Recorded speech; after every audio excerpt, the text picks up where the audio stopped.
In Python, we have three different ways of making a list-like object. We have a list, we have a set, and we have a tuple. Let's go through each of those. We make a list by saying list1 is equal to an open and close bracket. That's going to tell you that it's a list. A list can be appended and therefore is mutable or changeable. A tuple, on the other hand, is created with an open and close parentheses. It is immutable and therefore can't be changed. The final thing is a set. Let's call it set1. That's going to be equal to an open and close brackets, the squiggly ones, not the brackety ones. And this is going to look like a dictionary but be structured like a list. So let's say 1, 2, 3, and let's add another 3 in there. A set is unique because it cannot be a container of more than one object of the same type. So we print off set1. We can execute that. We notice that we only see 1, 2, 3.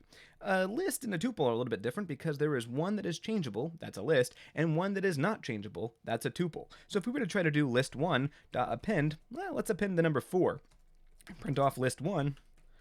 We're going to be able to see that list1 now has a 4 added to it. If we were to try to do that same thing with a tuple, we would get an error, and that's because a tuple is immutable.